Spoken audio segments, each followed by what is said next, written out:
Selamat pagi. Pagi.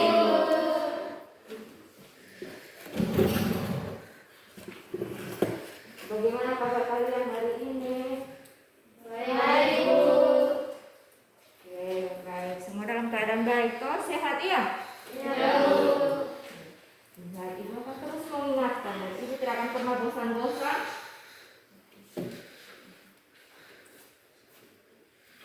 Ibu tidak akan pernah bosan-bosan untuk menyampaikan agar kita tetap menaati protokol kesehatan. Iya? Ya, Bu. Dengan kita menaati protokol kesehatan, berarti kita akan terhindar dari penyebaran virus corona. Karena corona sekarang belum hilang ya. Iya, Bu. Jadi mohon tetap terus jaga protokol kesehatan dengan menerapkan 3M itu. Apa 3M? Memakai masker atau menggunakan masker. Terus yang ketiga, mencuci tangan. Dengan kita menerapkan 3M itu berarti kita akan terhindar dari penyebaran virus corona ya. Ya, Bu. Walaupun kita ini sudah diizinkan untuk tatap muka terbatas, kegiatan pembelajaran secara tatap muka terbatas, tetapi kita harus waspadai dengan adanya penyebaran virus corona. Oke, baik. Bagaimana? Sudah siap untuk belajar? Sudah, Bu. Oke, baik. Semua semangat ya? Karena sekarang ini masih pagi ya? Semua Iya. masih semangat toh? Masih semangat ya? Baik. Oke, baik. Sekarang sebelum kita mulai kegiatan pembelajaran kita hari ini, Ibu minta untuk salah satu untuk memimpin doa. Siapa yang memimpin doa? Saya, Bu. Oke, silakan Tasya.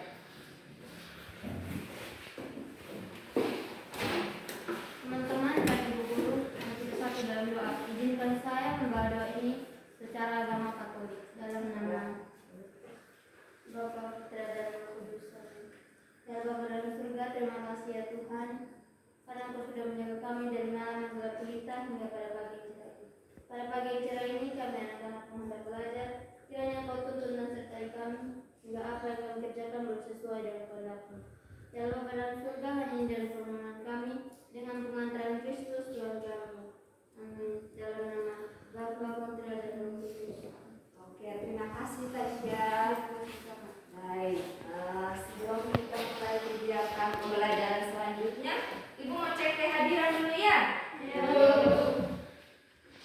Adriana Kale, Ada, Bu. Andriana Katoda, Ada, Bu. Aralendika Ikaka, Ada, Bu. Deliana Mahemba, Ada, Bu. Desiana Jahangahu, Ada, Bu. Desrianti Mahemba, Ada, Bu. Detiana Kakak, Ada, Bu. Domingus Radung Bani, Ada, Bu. Dorcas Kakak, Ada, Bu. Elsi Bani, Ada, Bu. Indrianto Katoda. Ada, Bu. Oke, baik. Sebenarnya kita jumlah 15 orang ya. Ya, Tapi Bu. hari ini 2 orang tidak hadir. Jadi tolong beritahukan bagi kalian yang dekat rumah dengan 2 orang itu untuk nanti sebentar kalau ada tugas tolong dikasih tahu ya, diberitahu kepada mereka untuk mereka mengerjakan tugas dan nanti juga mengumpulkannya. Ya, Bu. Oke, baik. Jadi kegiatan pembelajaran kita hari ini tentang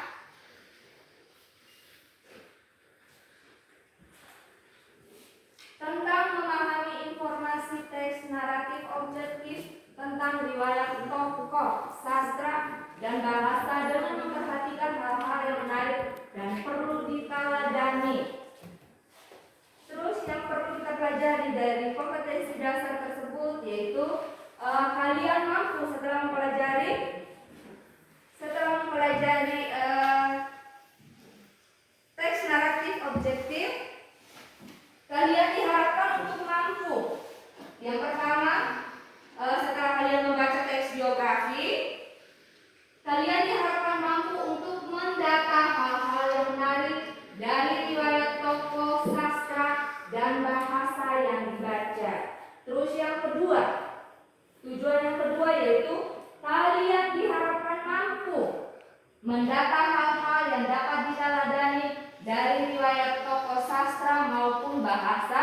yang kalian baca, iya? Jadi setelah kalian membaca teks biografi yang diharapkan itu kalian bisa atau mampu atau dapat mendata hal-hal apa saja yang menarik daripada teks biografi tokoh tersebut, baik tokoh sastra maupun bahasa. Terus yang kedua, setelah kalian membaca teks biografi, kalian juga diharapkan mampu untuk mendata hal-hal apa saja yang dapat diteladani atau dicontohi daripada teks biografi tersebut. Ya? Paham? Oke, baik. Jadi sekarang teman-teman kita sudah mempelajari tentang struktur dan kaidah pembahasan daripada teks naratif objektif, ya? Oke. Jadi baik. Jadi sekarang ibu mau tanya ulang dulu. Jangan sampai kalian sudah lupa, kalian sudah pelajari, tapi ketika ditanya lupa lagi, ya. Jadi sekarang ibu mau tanya lagi. Apa itu teks naratif?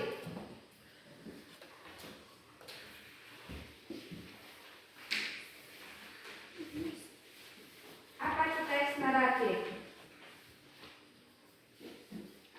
Ayo. Teks naratif adalah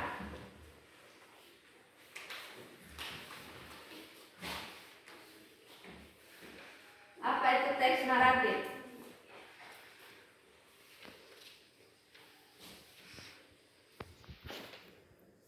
Ayo, siapa yang mau jawab? Teks naratif.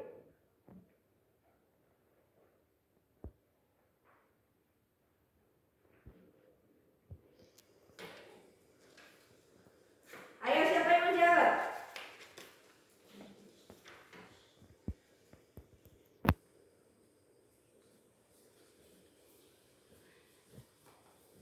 Siapa yang mau jawab? Coba jelaskan apa itu teks naratif.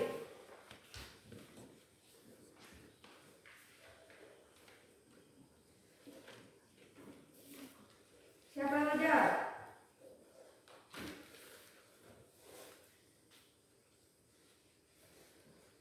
Teks naratif objektif. Siapa mau jawab?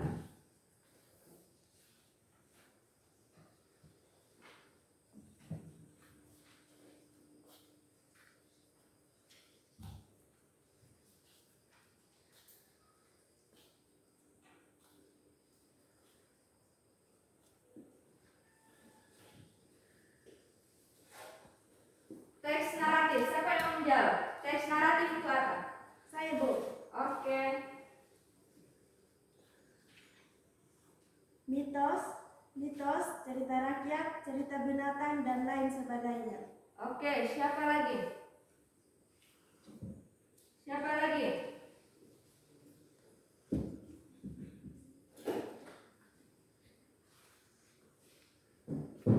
Siapa lagi?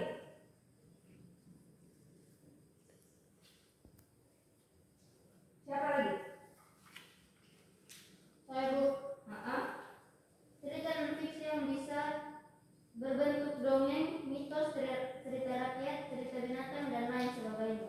Oke, jadi teks naratif itu adalah teks yang menyajikan cerita berdasarkan urutan waktu atau kurun waktu tertentu, dan cerita itu disampaikan oleh penulis berdasarkan hasil imajinasi atau hayalannya. Iya.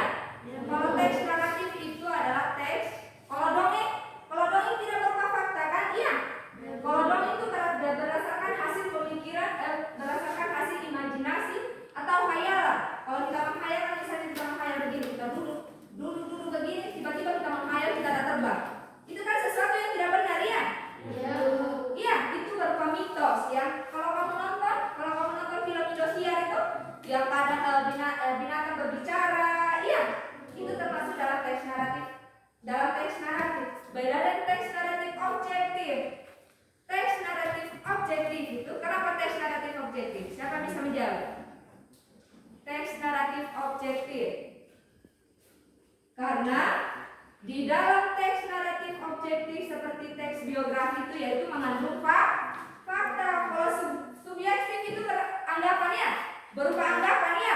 yang belum tentu benar adanya. Tetapi kalau objektif itu berupa apa? Fakta. Iya, berdasarkan hal-hal atau peristiwa yang terjadi. Kenapa dikatakan teks biografi dikatakan teks objektif? Siapa yang bisa menjawab? Kenapa dikatakan? Kalau teks biografi dikatakan teks naratif objektif. Karena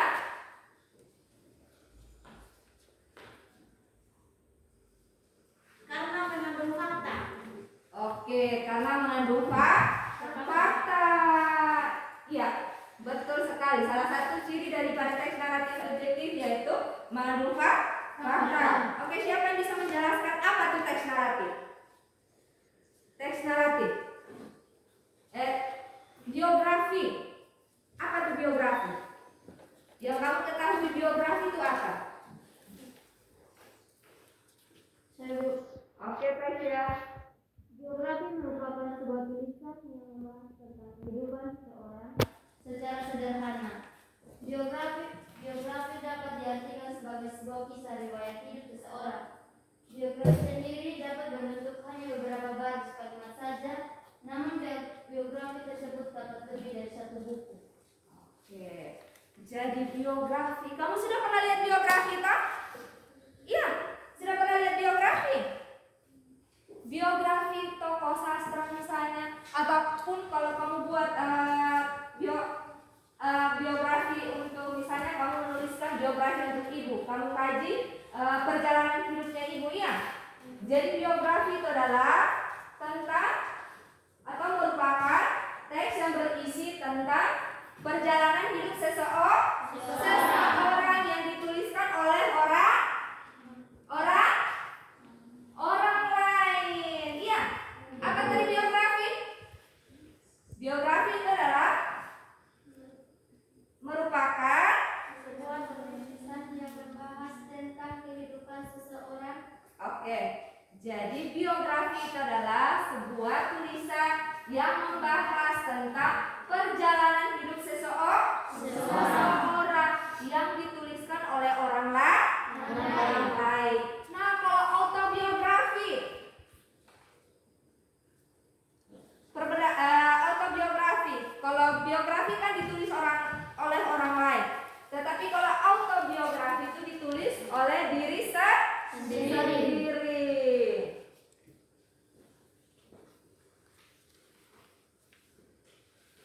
Terus struktur daripada teks naratif objektif. Struktur dari teks naratif objektif, siapa yang bisa menjelaskan? Ini kegiatan yang kita sudah pelajari, yang ibu tanya ulang, ya? Ya? Iya, Bu. Makanya ketika diberikan catatan, ketika guru sedang menjelaskan, kalian harus memperhatikan.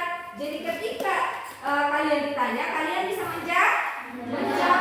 Nah, sekarang siapa yang mau menyebutkan struktur daripada teks eksposisi? Teks naratif objektif. Siapa? Teks naratif objektif, strukturnya. Siapa yang bisa menjelaskan teks naratif objektif? Siapa? Orientasi, peristiwa atau masalah, reorientasi.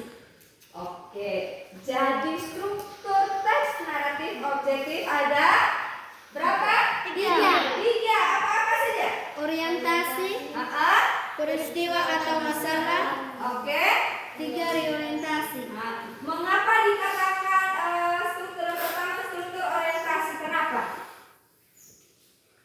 Siapa? Kenapa dikatakan orientasi? Struktur yang pertama orientasi.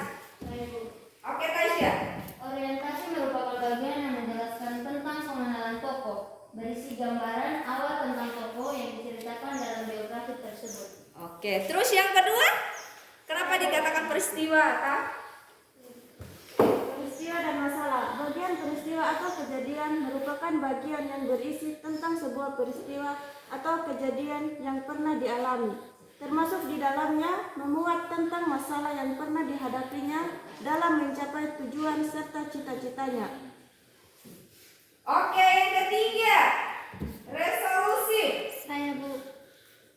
Reorientasi merupakan bagian menuntut. Bagian ini berisi tentang pandangan penulis terhadap tokoh yang diceritakan tersebut.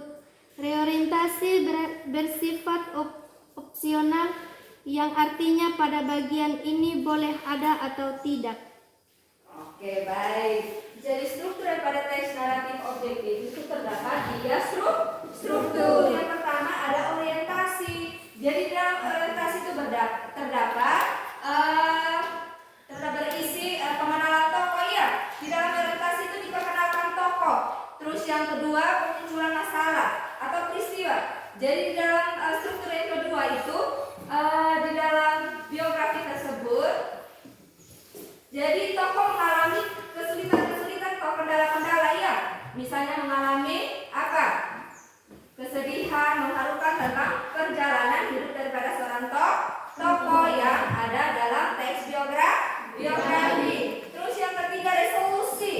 Resolusi itu merupakan pendapat dari apa? Pendapat dari seseorang yang menuliskan teks biografi tokoh tersebut. Nah, sekarang ciri-ciri daripada teks naratif objektif. Setiap teks memiliki ciri-ciri ya. Ciri-cirinya apa?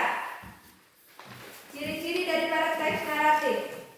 Kaidah kebahasaannya. Ayo, siapa yang menjawab? Ini kegiatan pembelajaran kita sudah lalui. Seharusnya kalian itu ingat ya. Siapa yang menjawab? Saya Bu. Silakan Tasya. Menggunakan kata ganti orang ketiga, tunggal atau jamak. Menggunakan kata kerja tindakan dan kata kerja mental. Menggunakan kata deskriptif untuk memberikan informasi secara rinci tentang sifat-sifat tokoh. Menggunakan kata kopulatif bersifat atau berfungsi, menggabungkan kata atau kalimat yang setara untuk menjelaskan sosok tokoh yang dimaksud. Menggunakan kata kerja pasif dalam rangka menjelaskan peristiwa yang dialami tokoh. Menggunakan kata penghubung, kata depan atau nomina yang berkaitan dengan urutan waktu. Oke, baik. Semua sudah kita pelajari mulai dari apa itu teks naratif objektif, terus struktur daripada teks naratif objektif, terus ciri kaidah kebahasaan daripada teks naratif objektif. Kalian sudah paham semua? Sebelum kita masuk pada mengerjakan tugas ya. Sudah paham? Oke, baik. Sekarang Ibu akan menampilkan kegiatan pembelajaran selanjutnya. Ibu akan menampilkan teks naratif objektif, yaitu biografi dari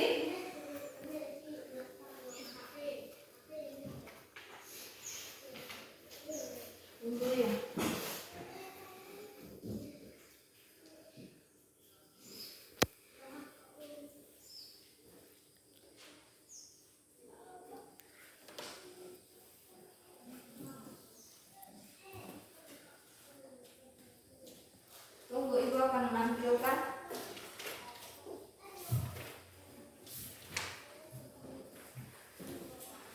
teks biografi daripada B.J. Habibie. Kamu kenal B.J. Habibie? Kenal Bu? Oke, B.J. Habibie itu siapa? B.J. Habibie. Presiden Republik, mantan Presiden Republik Indonesia. Semua kenal toh? Kenal Bu. Oke, baik. Kita akan menampilkan salah satu contoh teks biografi daripada B.J. Habibie. B.J. Habibie ini banyak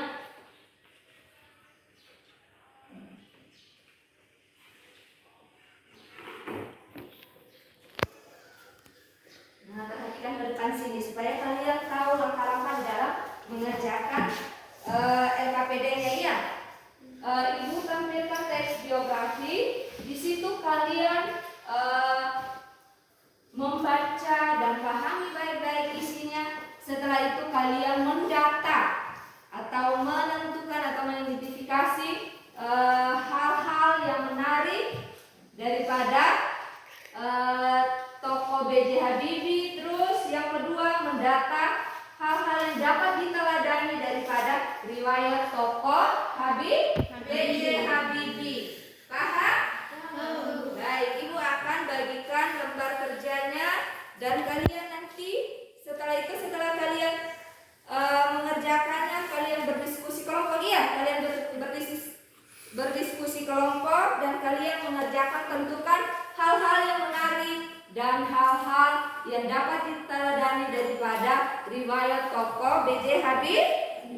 Habibie. Iya, bisa paham?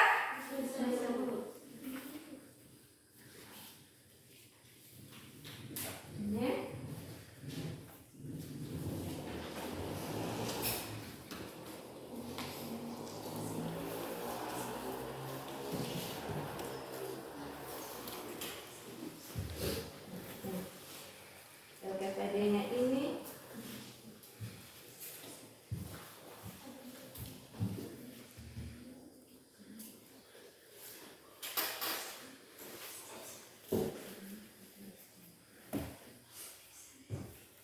oke. Baik, sekarang Ibu kasih waktu 15 menit untuk kalian kerjakan ya. Jadi berusaha untuk di dalam kelompok itu semua harus aktif ya. Iya. Jangan hanya satu orang yang berperanan di dalam kelompok ya. Semua harus aktif. Semua harus masuk dalam kelompok diskusi. Jangan pasif ya. Jangan biarkan teman kalian. Kalian harus berusaha menemukan kalau sesuatu hal yang kalian tidak tahu ya. Oke, silakan kerja.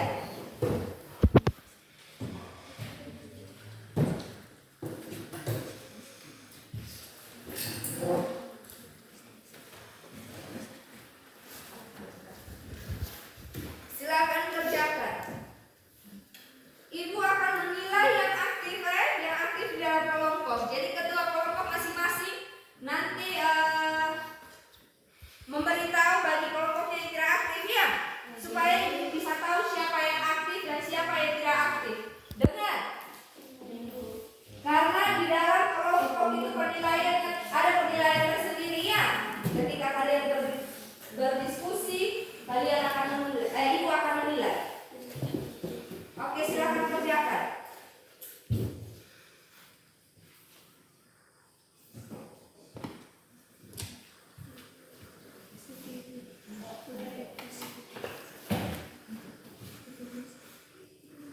Silakan kerjakan.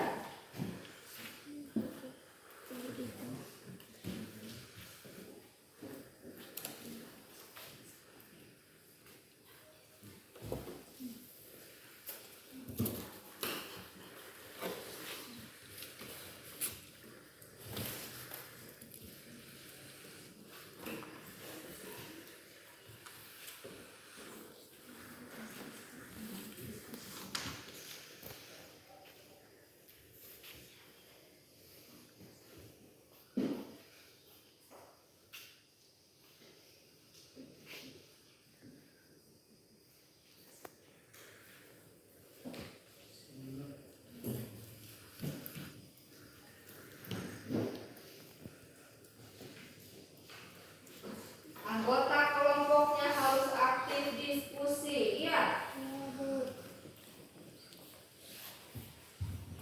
Jadi jangan hanya satu orang saja yang berbicara, itu saja yang berbicara. Kalau kamu tidak berbicara dari sekarang, tidak berlatih berbicara dari sekarang, kapan lagi?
Nah, semua anggota kelompok ibu sudah bilang, yang tidak ikut berdiskusi ibu tidak akan memberikan nilai. Ya, ibu tidak akan kasih nilai.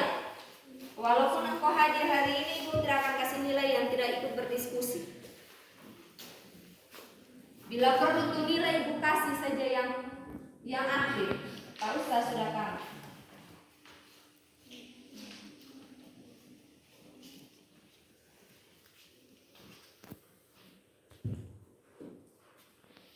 Berlatih dari sekarang. Kalau kamu tidak berlatih dari sekarang, kapan lagi? Jadi ketika nanti kalian melanjutkan, kalian sudah aktif, sudah bisa berbicara di depan forum. Jadi tidak takut-takut lagi. Iya. Harus belajar aktif dari sekarang.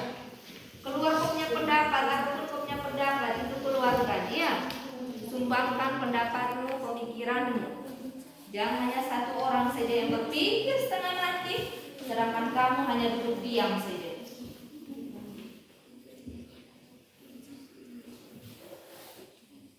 Mumpung sekarang kamu belum terlambat, usahakan belajar untuk mengeluarkan engkau punya pendapat, mengungkapkan engkau punya pendapat yang ada dalam pemikiran. Namanya kita nih berdiskusi kelompok, ya. Jadi nanti tinggal dipilah mana yang baik, mana yang benar, mana yang betul. Nanti kan tinggal dipilah yang dijadikan jawabannya.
Bagaimana sudah? Belum. Oke, silakan lanjutkan.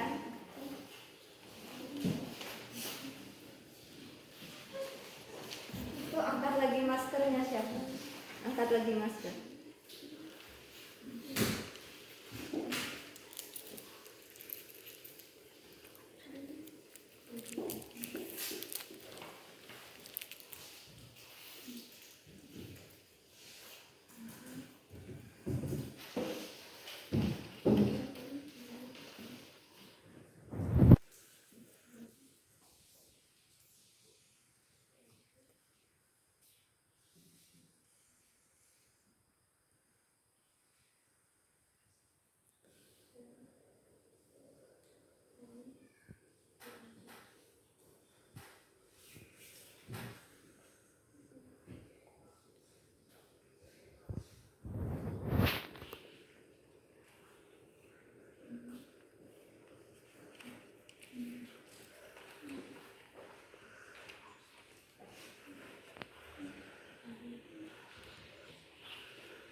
Oke, cepat, tinggal 4 menit lagi.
Oke, baik. Sudah ya? Sudah? Oke, baik. Jadi sekarang waktunya untuk mempresentasikan hasil diskusi kalian. Siapa yang mempresentasikan duluan? Angkat tangan. Saya Bu. Oke, silakan kelompok 1. Berdiri, perkenalkan. Perkenalkan, nama saya Talita Sandri Kalijoba, biasa dipanggil Tia. Terima kasih atas kesempatan yang diberikan kelompok kami. Kami akan mempresentasikan hasil diskusi kami. Hal-hal yang menarik yang terdapat dalam teks biografi B.J. Habibie adalah disiplin bagi waktu, rasa ingin tahu, penuh pengabdian, peduli keluarga, dan pendidikan. Terus yang kedua, yang dapat diteladani apa? Beragam gelar pendidikan dan kesuksesan di bidang fintech mustahil ia dapat tanpa kedisiplinan yang tinggi. Contoh kecil dari kedisiplinan seorang B.J. Habibie ialah caranya dalam membagi waktu. Dalam 24 jam, pria yang akrab dipanggil Eyang ini konsisten Lanjut. Lanjut. Hal yang dapat diteladani tadi hal yang menarik toh. Ada rasa ingin tahu, terus apa lagi? Disiplin waktu, terus yang hal yang dapat diteladani. Apa? Hal yang dapat diteladani.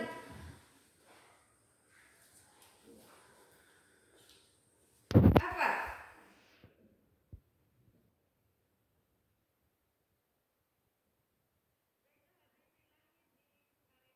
Sulawesi Selatan pada tanggal 25 Juni 1936. Ia dikenal memiliki kemampuan yang menonjol dibanding anak-anak seusianya.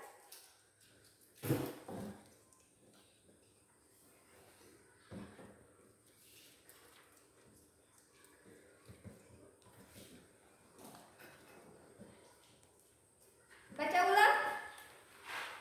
Hal-hal yang menarik yang terdapat dalam teks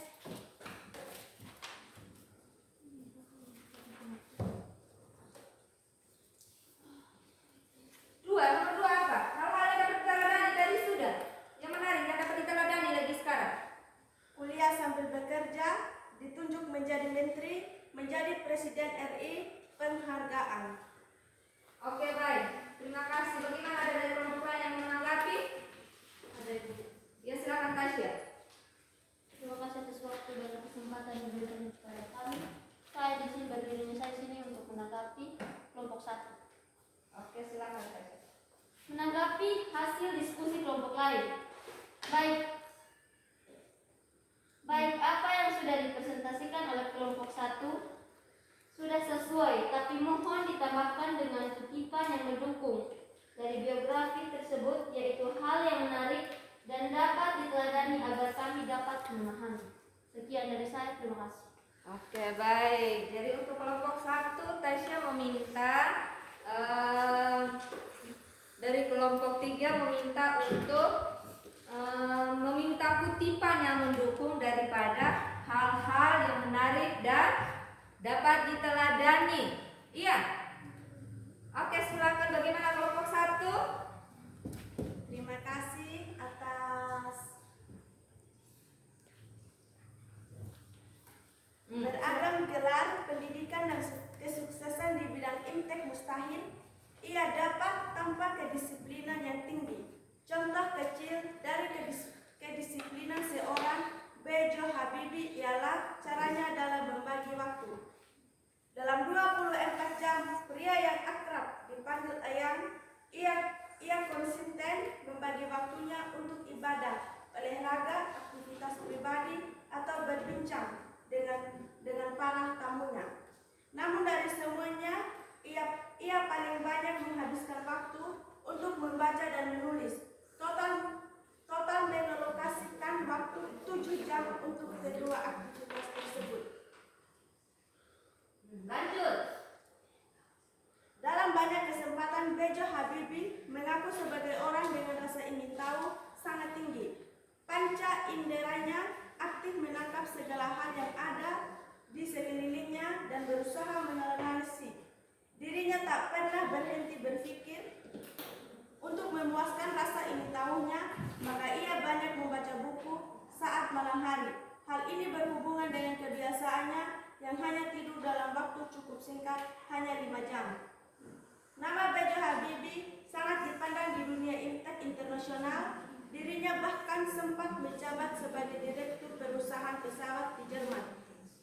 Namun, ketika panggilan untuk menjadi presiden RI datang, ia tanpa ragu memutuskan pulang ke tanah air. Alasan yang mendorongnya ialah tawaran tersebut merupakan kesempatan memberikan segala ilmunya untuk kemajuan bangsa. Sudah bukan rahasia lagi bahwa Bejo Habibie adalah sosok yang B.J. Habibie adalah sosok yang sangat mencintai mendiang istrinya, Hasri Ainun. Oke, baik. Terima kasih. Tadi bagaimana kelompok 3? Bagaimana kelompok 3? Sudah pasti. Oke, silakan. Sekarang siapa lagi yang mempresentasikan? Oke, kelompok 3.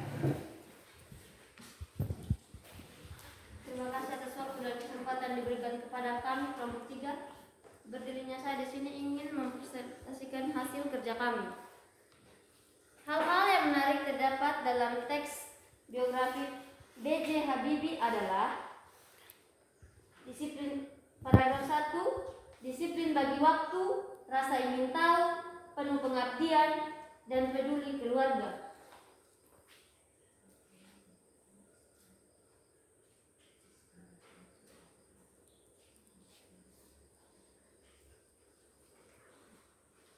Oke, ulang kembali guys ya. Hal-hal menarik dari Hal-hal yang menarik yang terdapat dalam teks biografi B.J. Habibie adalah disiplin bagi waktu terdapat pada paragraf pertama. Yang pertama disiplin waktu. Nah, terdapat pada paragraf mana? Terus yang kedua rasa ingin tahu. Terdapat pada paragraf kedua. Terus Penuh pengabdian terdapat pada paragraf ketiga. Keempat, peduli keluarga terdapat pada paragraf keempat. oke, lanjut. Hal-hal yang menarik yang terdapat dalam teks biografi B.J. Habibie adalah pendidikan terdapat dalam paragraf pertama. Kuliah sambil bekerja terdapat dalam paragraf kedua. Ditunjuk menjadi menteri terdapat dalam paragraf ketiga. Menjadi presiden RI terdapat dalam paragraf keempat. Penghargaan terdapat dalam paragraf kelima.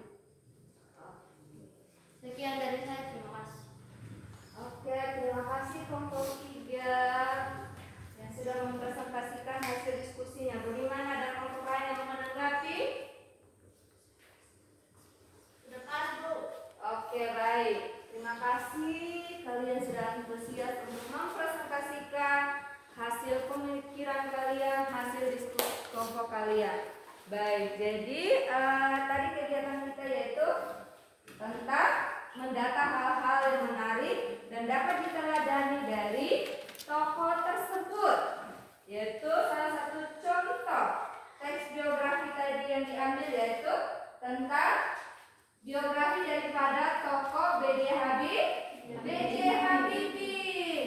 Jadi hal-hal yang terdapat di dalam teks naratif objektif dari riwayat tokoh sastra B.J. Habibie yaitu yang pertama, hal yang menarik. Yang pertama ada apa? Hal yang menarik yaitu yang pertama ada disiplin bagi waktu. Dia sesibuk apapun, tapi dia bisa membagi waktu antara waktu sekolahnya, waktu untuk kerja, ya. Dia bisa berbagi waktu. Disiplin, sangat disiplin waktu. Terus yang kedua, rasa ingin tahu. Jadi yang ibu bilang sesuatu hal yang tidak dia ketahui, yang tidak dia benar-benar tahu, itu dia berusaha untuk mencari jawabannya. Ya, jadi rasa ingin tahu daripada B.J. Habibie itu sangat tinggi. Jadi sesuatu hal yang tidak dia tahu, dia berusaha untuk mencari tahu jawaban atau solusinya. Terus yang ketiga, hal yang menarik daripada B.J. Habibie.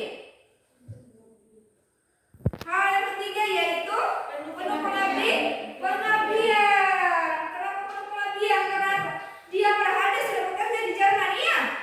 Sudah bekerja di Jerman, di sana gaji bagus, apa semua sudah, maunya sudah Jerman. Tapi dia dipanggil kembali ke Indonesia.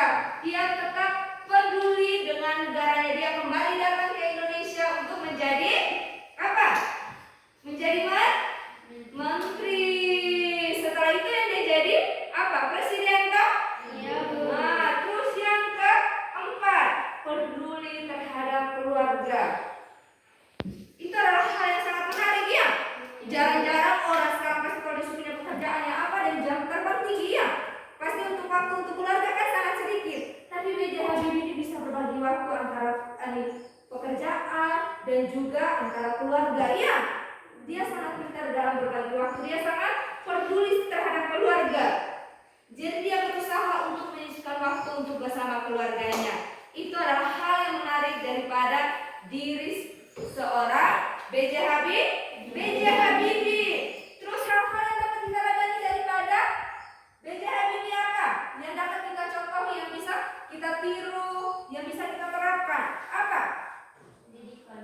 Yaitu pendidikan. Iya. B.J. Habibie ini walaupun dia punya orang tua sudah meninggal, tetapi dia utamakan pendidikan. Iya, dia paling utamakan pendidikan. Terus kalau kita di sini, kebanyakan kita di sini ya, kebanyakan kita di sini kalau misalnya orang tua, karena kita berputus asa ya, kita berputus asa karena orang tua sudah meninggal, tapi kita tidak mau berusaha. Kita tidak mau berusaha, kita putus sekolah. Kita sama dengan B.J. Habibie. Jadi mari kita tiru daripada keteladanan dari seorang B.J. Habibie. Walaupun orang tuanya dia punya bapak meninggal, dia ayah meninggal, tetapi dia berusaha untuk tetap melanjutkan sekolahnya. Terus yang kedua hal yang dapat kita teladani daripada seorang tokoh B.J. Habibie, Kuliah sambil kerja. kuliah sambil kerja. Iya, kita kalau kuliah kebanyakan sekarang ya. Kalau kita anak-anak yang zaman sekarang ini apa? Kalau kita ada kerja, kalau misalnya ada kerja pasti kita tidak bisa berbagi waktu yang lain ya. Kalau misalnya kita sudah sekolah, sekarang kita sekolah, saya sekolah, anak sekolah, saya tidak mau kerja, tidak bisa berbagi waktu ya. Saya mau belajar, tapi B.J. Habibie tidak. Dia tuh kuliah sambil kerja, ya, untuk memenuhi kehidupannya sehari-hari bersama ibunya. Jadi itu hal yang perlu kita contohi dari B.J. Habibie. Jangan kita kuliah, kita fokus kuliah. B.J. Habibie dia sambil kuliah di salah-salah waktu yang ada dia gunakan untuk kerja. Bisa paham?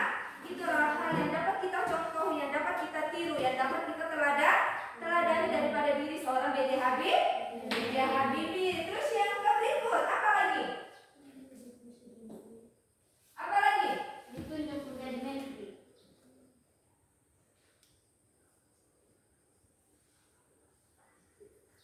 Ditunjuk menjadi menteri.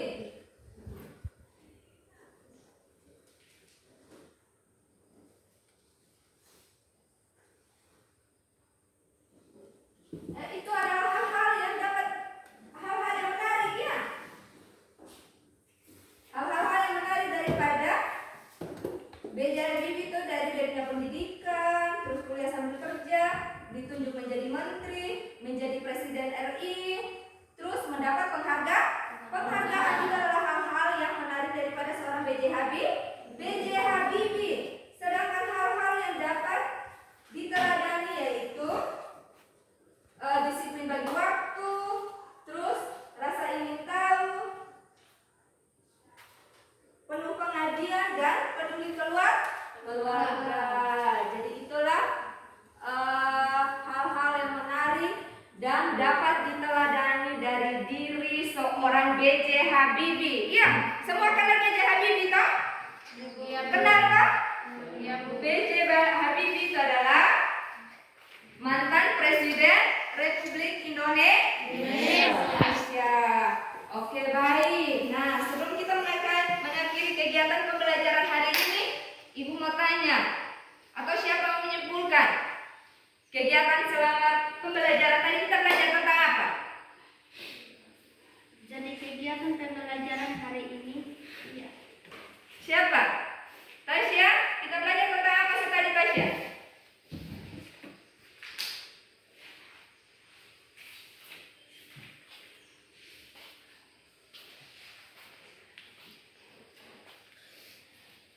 Oke, siapa yang mau menyimpulkan?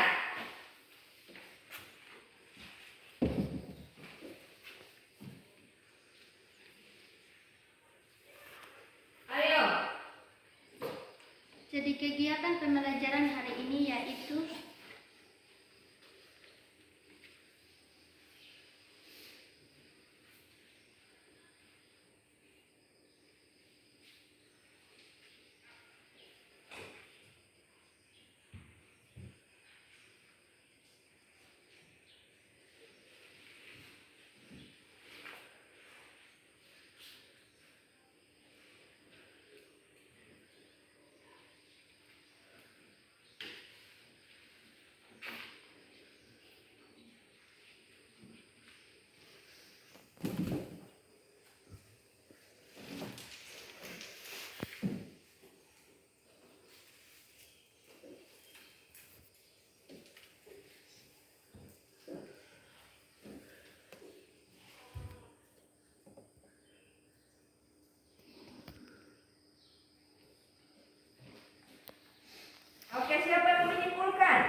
Habibie.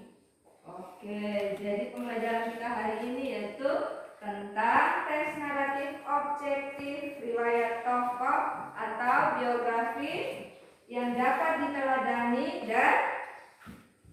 dan hal yang menarik daripada seorang tokoh sastra dan bahasa. Terus strukturnya apa tadi? Struktur daripada teks naratif objektif. Apa? Struktur daripada teks naratif objektif.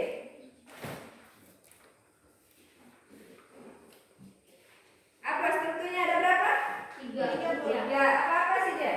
Orientasi, peristiwa atau masalah, Reorientasi, resolution, ya, reorientasi. Oke, baik. Jadi kegiatan pembelajaran hari ini yaitu tentang apa tadi? Tentang teks naratif objektif, tentang riwayat tokoh sastra dan bahasa yang dapat kita teladani, ya, dan hal menarik dari seorang tokoh. Oke, baik. Jadi kegiatan pembelajaran hari ini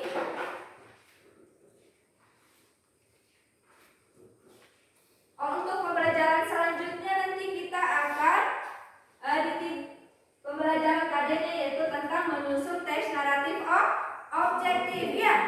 Jadi kegiatan selanjutnya kita akan belajar tentang menyusun teks naratif objektif.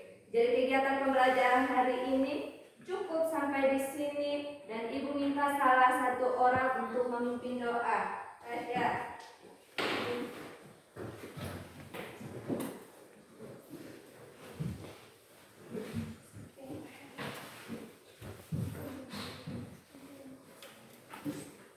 Jadi baik teman-teman dan ibu, sekarang kita satu dalam doa. Dalam nama Bapa, Putra dan Roh Kudus. Ya Tuhan, terima kasih ya Tuhan karena kami sudah selesai belajar. Sekarang kami mau melakukan kegiatan kami selanjutnya. Ya Bapa dalam surga, sebenarnya masih banyak yang kami minta kepadamu, tetapi Engkau sudah mengetahui segala sesuatu apa yang kami perlukan. Ya Tuhan, hanya ini dan doa dan permohonan kami dengan perantara Kristus Tuhan kami.